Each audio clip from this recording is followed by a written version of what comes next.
August 12 तारिख राति समय। उत्तराखंड डेराडून बसस्टाण्ड धीरे धीरे खाली हेबारे लागिथिला। अल्प किछि लोक राति बस को अपेक्षा करिथिले। सेमानक भितरे जणे झियो भी थिला, जहार बयस 15 वर्ष परि लागुथिला। चेहरारे तार भय स्पष्ट भावरे बारी होई पडुथिला।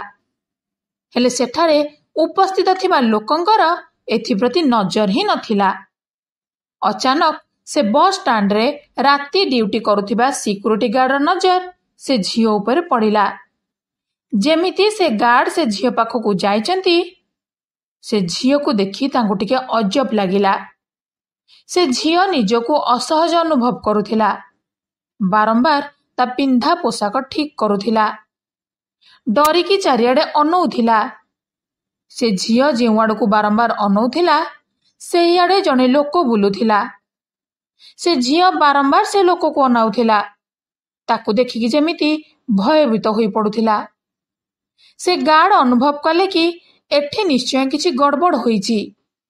बोधे से लोक ए झियो को हैरान करुछि। तार मानसिक स्थिति भी ठीक नथिबा अनुभव कले से गार्ड जनक। किछि पचारिबा आगरु से झियो कहला कि मते पंजाब पटियाला जिबार अछि। पंजाब बस केतेबेले जीव? आश्चर्यर कथा थिला कि जदि से झियो गार्ड को पंजाब बस कथा पचारि नथांता, आउ जदि टिके आगुरु ताकु पटियाला बस मिली जाई थांता, बोधे एते बड़ घटना गोटे राज होई रही जाई थांता। तेबे कौन थिला से बड़ घटना? से झियो सहित कौन घटिथिला? जानिले आपणक मुंड घुरेई देब, आपणकर रक्त गरम होई जिवो। तेणु वीडियो को पूरा देखंतु, आउ देखि सारिबा परे लाइक शेयर करि दियंतु, कारण एमिति घटना आउ काहा सहित न घटू। कमेंट बॉक्स रे निजर ना ओ जागा ना लिखि कमेंट कले परवर्ती वीडियो रे आपणकर ना घोषणा हेबो। से गार्ड को झियर हालत किछि ठीक लागु नथिला। तेणु से आउ विलंब न करी चाइल्ड हेल्पलाइन को फोन कले, आउ कहिले कि सर एटी बस स्टैंड रे जणे नाबालिका छिड़ा होईची, ता हालत मते किछि ठीक लागुनी, टिके जल्दी आसंतु। बोधे ता सहित किछि खराब घटना घटिची। फोन पाई चाइल्ड हेल्पलाइन सदस्य तुरंत बस स्टैंड रे पहुंची गले। किछि समय परे पुलिस भी सेठारे पहुंची गला। से झियो को देखिकी पुलिस भी अनुमान करिनेला कि से झियो सह किछि घटना घटिची। होई पारे सेठारे बुलुथिबा लोकंग भितरु किए ताकु हैरान करिछि।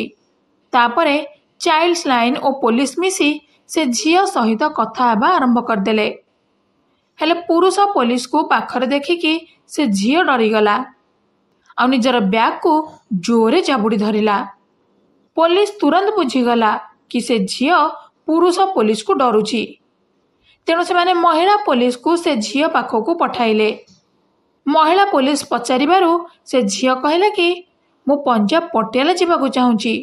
सेठु ताकु पचरा गला जे झियो तू एठेको एकुटिया आसीचु ना आउ किए तो साथी रे आसीचंती?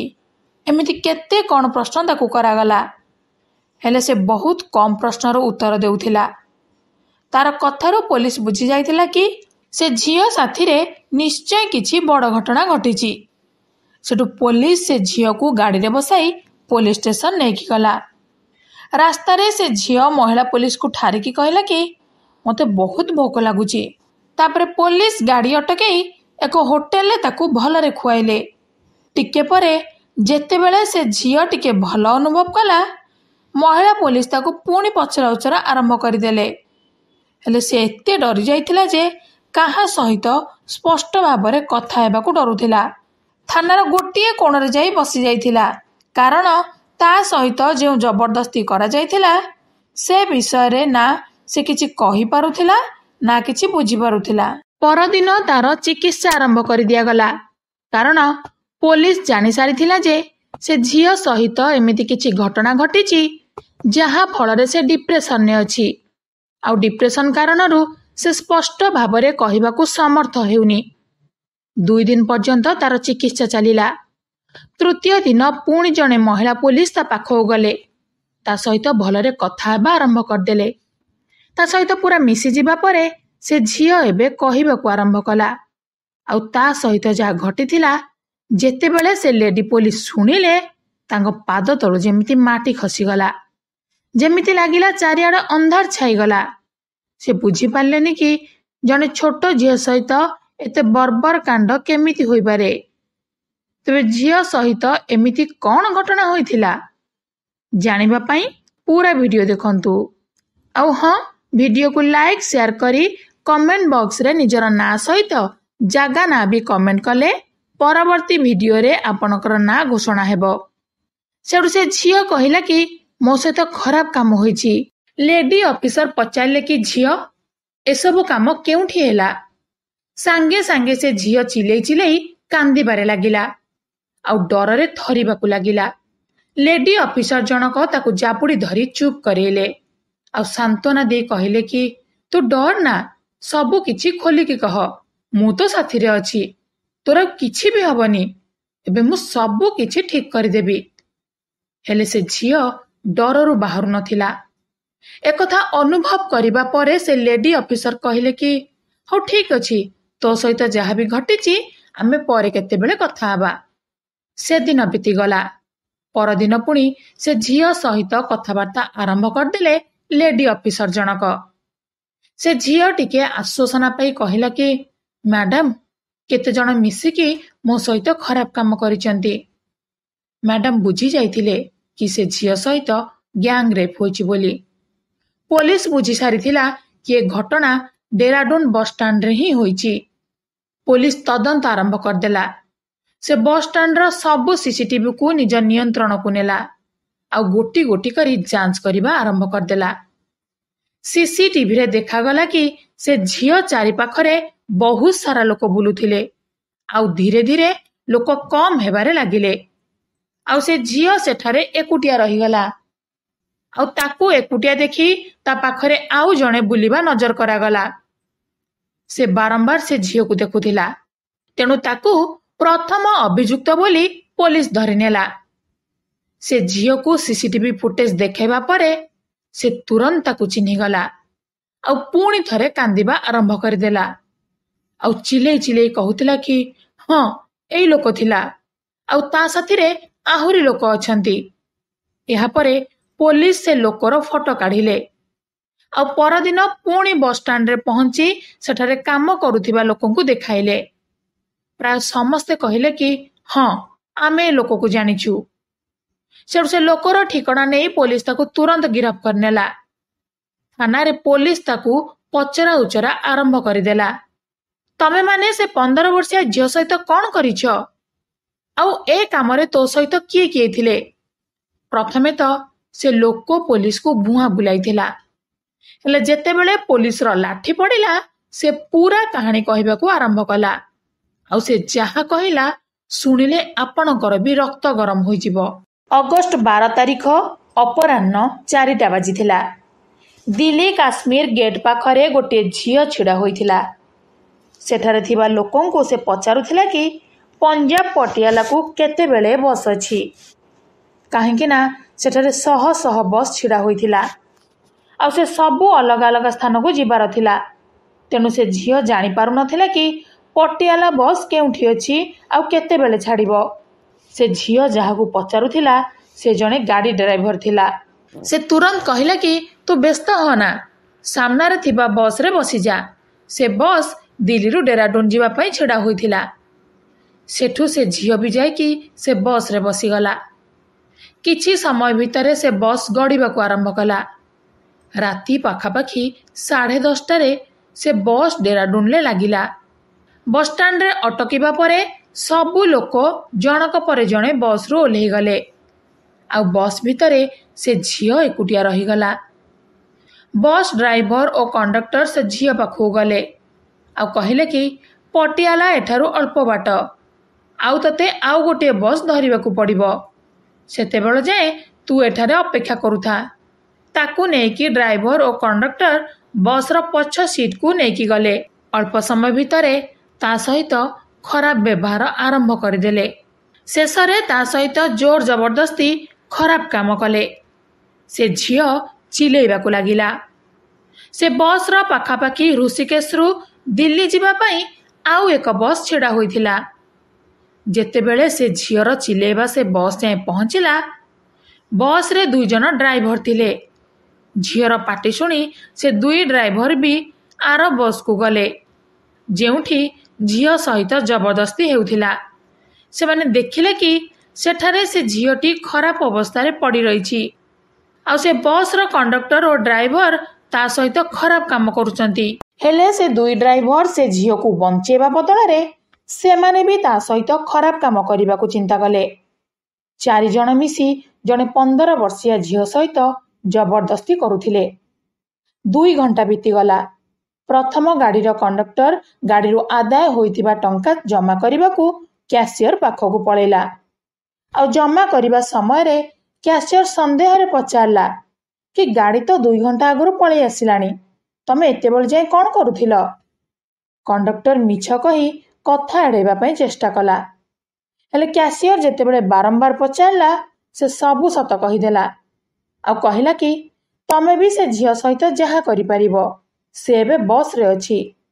ଏବେ ସେମାନଙ୍କ ସହିତ କ୍ୟାସିୟର ବି ମିଶି ଝିଅ ସହିତ ଜବରଦସ୍ତି କରିବା ଆରମ୍ଭ କରିଦେଲା। ନିଜକୁ ସେମାନଙ୍କ କବଳରୁ ଉଦ୍ଧାର କରିବା ପାଇଁ ଝିଅଟି ପାଟି କରୁଥିଲା, ହେଲେ ସେ ରାକ୍ଷସମାନେ ତାକୁ ଡରେଇ ଧମକେଇ ଚୁପ୍ କରେଇ ଦେଉଥିଲେ।